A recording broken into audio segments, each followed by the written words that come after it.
Okay, good morning. November 17. Top-down analysis, gold. No, using TradingView. So, nailagay na natin yung ating support and resistance.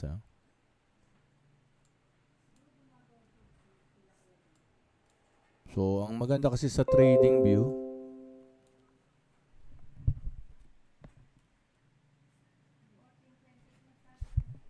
nalalagyan natin siya ng maayos na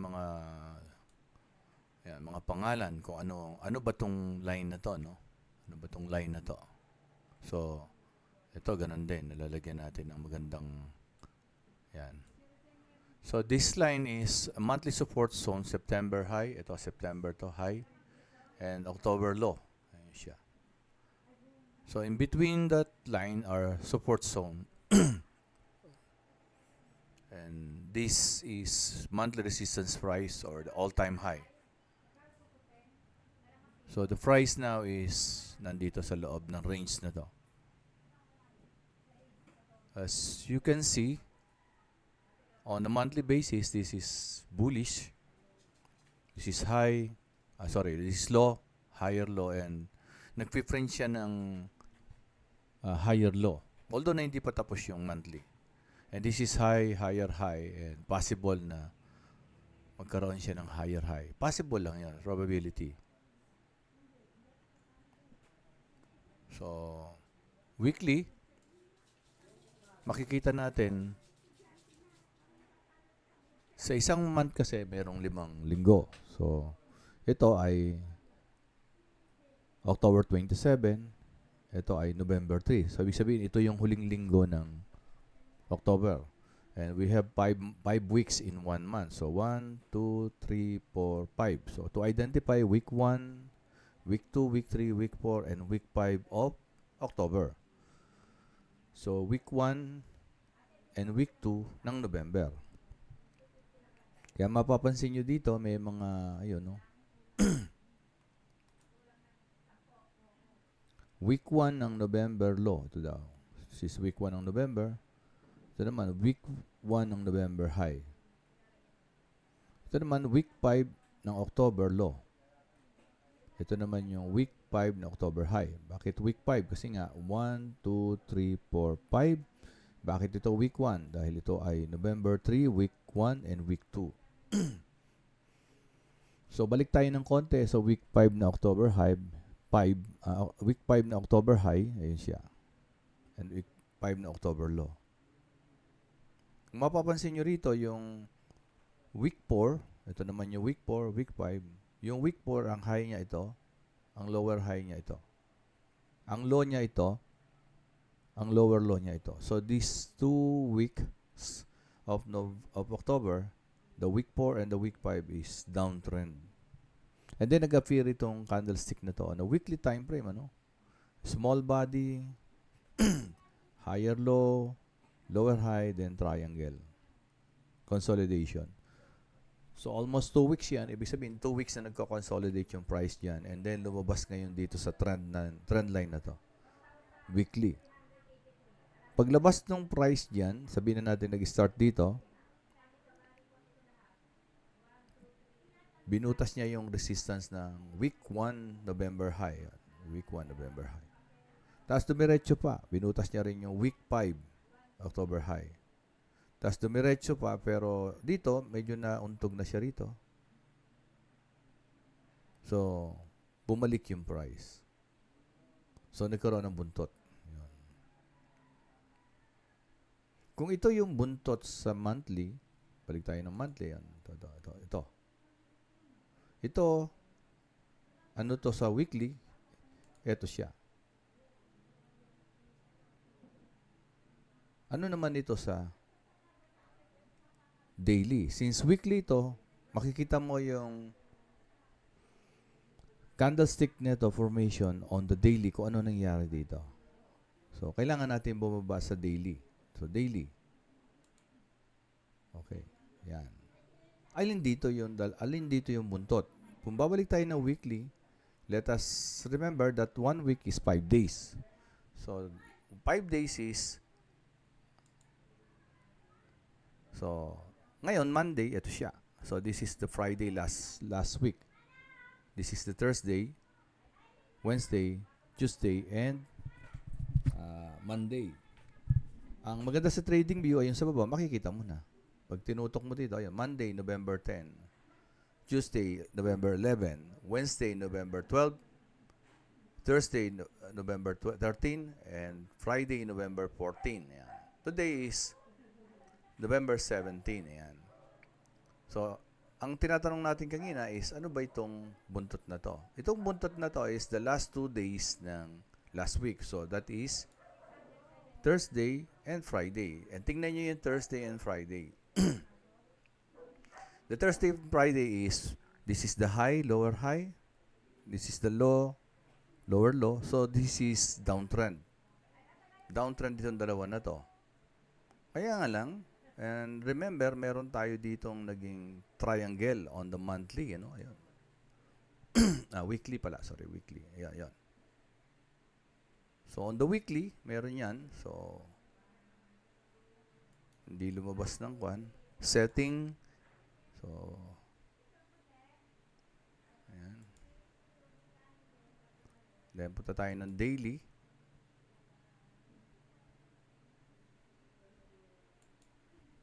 So, palabasin natin. Okay, tanggalin natin dito to. Remove.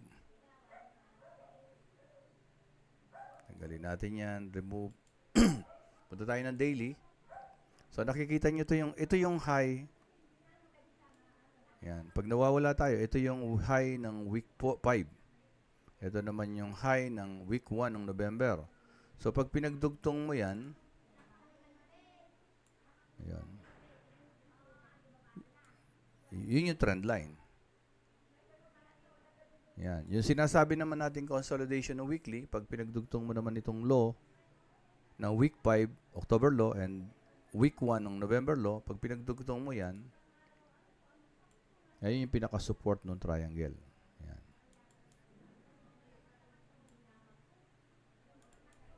So, kung mapapansin nyo, ayun yung consolidation. Ito yung consolidation. Sa consolidation na yan, lumabas dito yung candlestick. Pero nagkaroon ng buntot. So, from the breakout, nag-breakout siya, nag-retest. And then, wait for the confirmation. Ayun siya yung confirmation. Yan. On the daily basis, pwede mong hintayin yan bago ka pumasok dito. Ayun yung pag-akyat na binutas yung week 1, November high. And then, week 5, October high. And then, nauntog dito. Bakit? Dahil dito. Yan, nauntog dito yan. So, nauntog dyan yan. Yan. So, nung mauntog siya, bumaba yung Thursday and Friday. So, the Thursday and Friday now is downtrend. Yan. Last Friday, ito yung naging huling galaw, itong buntot na to. So, the price is in between the week 1, November high, and week 5, October high. So, ito yung kagandahan sa trading view. Hindi nawawala ito, no? So, pwede nyo basahin. Kung hindi nyo matandaan, ayan siya. The price now is moving between these two lines, week 1, November high, and week 5, October high as resistance, and this one as support. And the price from the Thursday and Friday is downtrend. And coming from this breakout, ito dalawang candlestick na to, ito yung buntot ng weekly. Ito siya. Ayan. Ito siya. Breakout, Monday, Tuesday, Wednesday, and Thursday and Friday, nagre-retest siya. So, ibig sabihin, ito ngayon, nire-retest niya itong area na to. Ayan. So, maliwanag na, yung weekly ay nag-retest. Ito siya. Until dito. Tapos dito, tumalbog ngayon. Dito na tayo ngayon, tumalbog yung price. Ayan. This one become support. This one becomes support at tumalbog yung price. Ito ngayong week na to, itong buntot na to. Ano to sa lower time frame? Baba tayo sa 4 hours. So, ayun siya.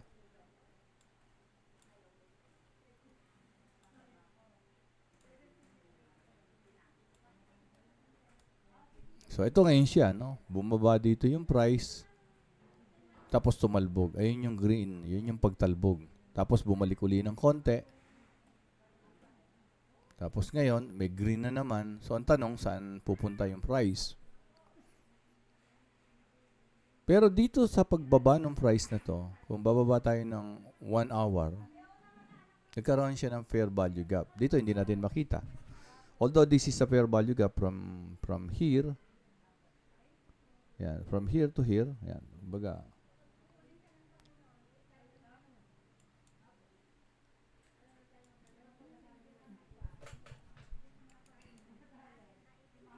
So dito may fair value gap between this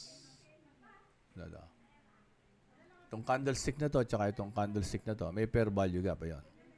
Yung pagitan nila. Kaya lang nasa 4 hours yan. So, kung bababa tayo ng 1 hour, mas makikita natin yung pinaka fair value gap na to. Ayun. This is the BE, varies fair value gap, 1 hour. Ayun siya. Between this candlestick and this candlestick. So, yun yung dahilan kung ba't nilagyan ko ng line dito. So, possible na balikan niya yan. Possible, ha? Hindi ko sinabing talagang babalikan. So, ito yung plano ko ngayon. Antayin yung price dito. Yan. Antayin yung price dito. Okay? So, ngayon yung price, bakit naman bumabalik? Balik tayo ng 4 hours. During the time ng pag-akyat ng price na to, nagkaroon ng fair value gap dito. Ayun, no? Kaya yun siya, bullish fair value gap. Yun yung pag-akyat niya. So, binabalikan niya yun, ano? At halos nami-mitigate na nga niya. Kaya lang kung bababa ka ng 1 hour, so there is another fair value gap within bullish fair value gap. From 4 hours, there's another 1 hour fair value gap. Kung lalaki ko to, ayan. So, there's a bullish fair value gap. Para makita natin, ayun siya. Ayun. So, para makita natin, ito yung kagandahan kay TradingView, ayan. Ayun siya. Minsan, nakala natin, maliit yan. Pero hindi tungkol to sa maliit to malaki. Tungkol dito, ano ba yung nakikita mo? Bullish fair value gap on a 1 hour within a bullish fair value gap on a 4 hours. So, maaaring balikan niya to, at ito yung huling-huli kong nakikitang fair value gap na pwede niyang balikan. So, ngayon, kasalukuyan, ano ba yung trend nung price, di ba? Going back sa Thursday and Friday, ito. Thursday and Friday, downtrend siya. Ayan, di ba? Downtrend. Yun yung trend ng daily. So, kung iniisip natin na babalikan yung bullish fair value gap na 1 hour at downtrend yung daily, hindi kaya pwedeng balikan nga ito. Pwedeng balikan ito. Pero hindi naman didiretso kaagad. At may bearish fair value gap. So, ang iniisip ko dito, babalikan muna ito. Asian session sideways, tapos babalikan ito. Then, in here, sideways, maghintay ng mga London, New York. Yan, the overlapping of London and New York, lalo na yon. Posibleng magkaroon ng liquidity sweep dito. Then, pagka nagkaroon ng mga bearish candlestick na malalaki, possible na talagang bumagsak dito. So, ngayon, to confirm, ano ba to? To confirm, this is high, lower high, low, lower low. So, downtrend. So, possible, itong piniprint niya na itong araw na to, possible pagdating dito, maybe London o New York, pwedeng ibabagsak niya yan pagkatapos. After the sideways and liquidity sweep, pwedeng ganun yung mangyari. So, hingi tayo ng konting tulong kay BOS and Chok. Lagay tayo dyan to confirm. O, yun. This BOS Chok confirms yung nakikita natin na this is high, lower high, low, lower low. It means this is downtrend. So, ito yung higher low, higher low. Lower high, higher high, higher high. Kaso, nagkaroon ng choke. So, yung price inabot yung higher low. So, na-choke, change of character. Imbis na uptrend, naging downtrend. Dahil na-choke, ito pa ngayon, nag-pull back to create another lower high at nung bumaba, na-break yung structure. So, it becomes downtrend. So if this is lower low, maaari ngayon to piniprint niya is lower high. Somewhere where? So we have a bearish fair value gap, possible dito. And then the moment na marating ng price ito, medyo in-extend ko lang dito para hindi matakpan. So wait for any consolidation. Consolidation or sideways or triangle, and wait for liquidity sweep. If nag-liquidity sweep dyan at bumalik yung price, nag-close sa loob pa rin ng sideways, antay kayo ng mga bearish na malalaking katawan sa loob ng sideways when sa oras ng market ng London and New York mas malamang mas maganda sa overlapping. Yun, pag gumalaw na doon, medyo posible ng talagang babagsak. To fill up this fair value gap, the bullish and the bullish fair value gap on 4 hours and the bullish fair value gap on 1 hour. So nilagay ko lang yan dyan. Pwede namang ang gawin nyo, isagad nyo. Kaya lang pagka kayo ay nag-enter dito, enter dito. Nag-enter na kayo dyan. Enter na kayo dyan. Andito na yung price. O yung stop loss mo, i-adjust mo na rito para may profit ka na. Nandito na yung price. Adjust mo yung stop loss mo dito. Nandito na yung price. O adjust mo yung stop loss mo ito, dikitan mo na. Para tapos nandito yung TP mo. Either tamaan yung TP mo or tamaan yung stop loss na trailing stop mo. Alin man doon, panalo ka na kasi na-secured mo na to. Pero ano yung gagawin mo ngayon? Ang gawin mo ngayon talaga, maghihintay ka. Ako hintay ako. Saan ko hihintayin? Hihintayin ko siya dito. So, patience, sabi nga, ayun. Hintayin ko siya rito. At hintayin kong mangyari ang mga yan. Sideways, liquidity sweep, and then formation ng bearish candlestick, then bago ako pumasok. Ito yung possible na trading plan ko. Sorry. Ito yung possible na entry ko mamaya. Yan. Ito yung entry somewhere in 4160. Ayan.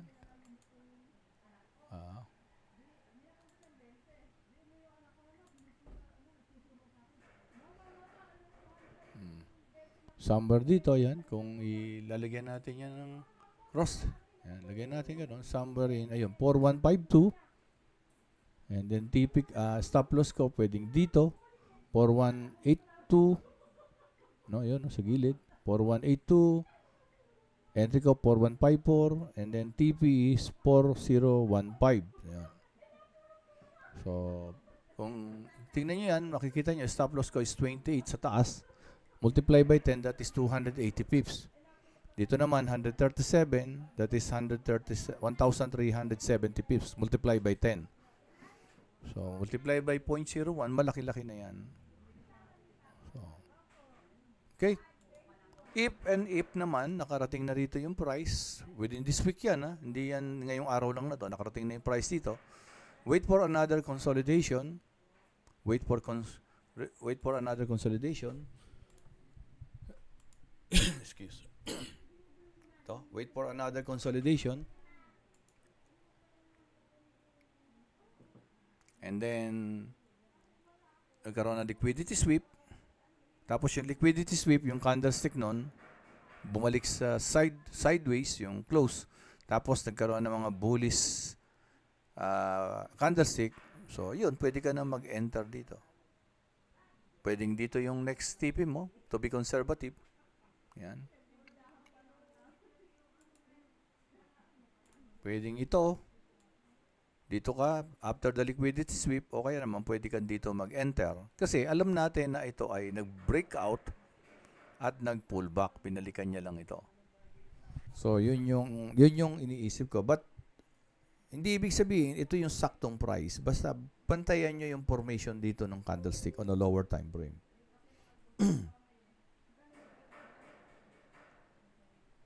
So, going to 30 minutes.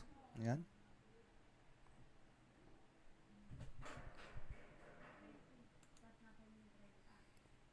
So, sa mga nag-i-scalping naman, ano na ba ang sitwasyon? Ito, no? So, lagyan natin ito. Ayan, tulong tayo dito. Ayan. High, lower high, low, lower low, lower high, lower low. So, higher low. Medyo tumaas ito. Ibig sabihin, possible talaga na balikan ito. Ayan. So, this could be a correction of this lower time frame downtrend. Hanggang saan? Hanggang sa bearish fair value gap.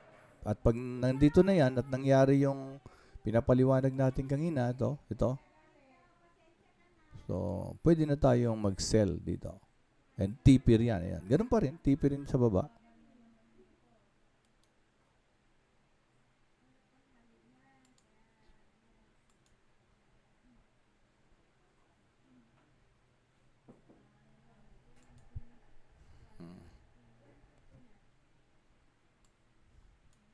Sell dito.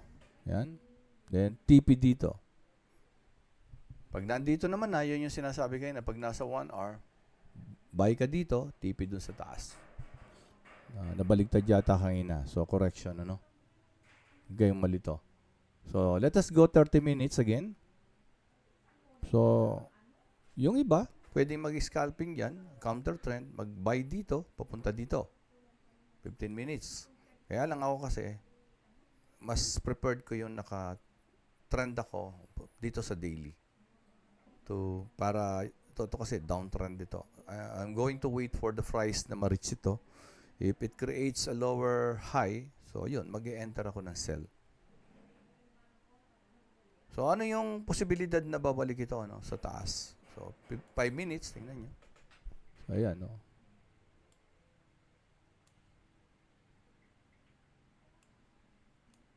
So ayan, nagko-correction siya. Tapos bumalik ulit, nag-correction ulit pababa. Tapos ito, mayroong engulfing. Engulfing, ito yung trend niya on 5 minutes. Tapos biglang nagkaroon ng breakout and then a retest. So, ibig sabihin, parang yung higher time frame din, yung weekly, di ba? Nagre-retest. Ngayon, ano yung ginagawa niya rito on a lower time frame? For example, 1 minute. So, ayan na siya. Pag tinitigan yung mabuti yan, huwag niyong biglain yung sarili niyo.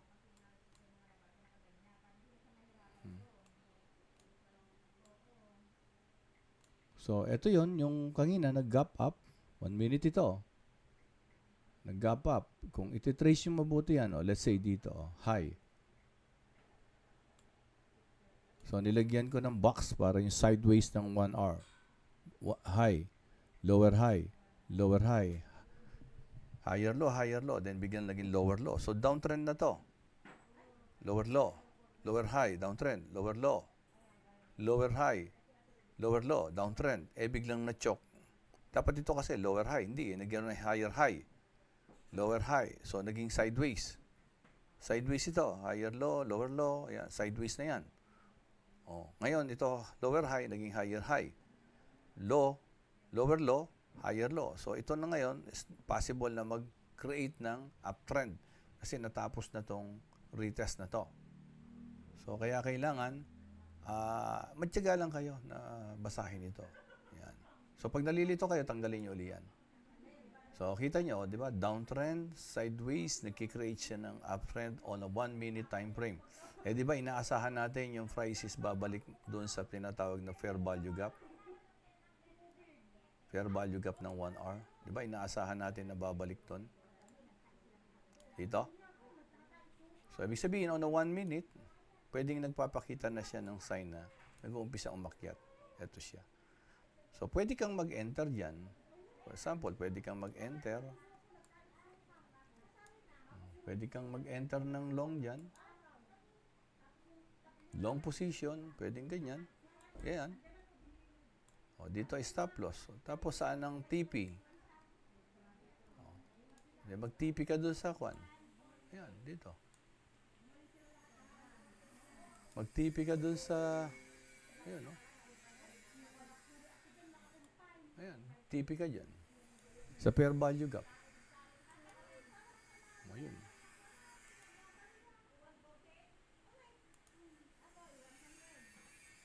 Ayun siya. Pwede ka mag-ganyan. Ilan yan? Ilan ng ganyan? So, So, sa baba is 10. Multiply by 10, 100 pips. Sa taas is 49. Multiply by 10 is 490 pips. So, malaki din yan. So, kung mapapractice mo yan, di ba? Tignan mo to, di ba? This is the trend line on a 1 minute. Gap up. Binalikan yung gap para ma-close. And then, nag-downtrend. Sideways. And then, uptrend yung nabubuo ngayon. Yan. So, lakihan mo lang using trading view. Tapos, lagyan mo nito para to confirm kung tama yung nakikita mo. Ayun siya. Ayun, may break na yung structure na, no? So, ibig sabihin, break of structure is possible continuation ng trend na to, pataas. So, yun lang. Let us wait kung wala namang sigurado. Kaya always set your stop loss. Okay, thank you.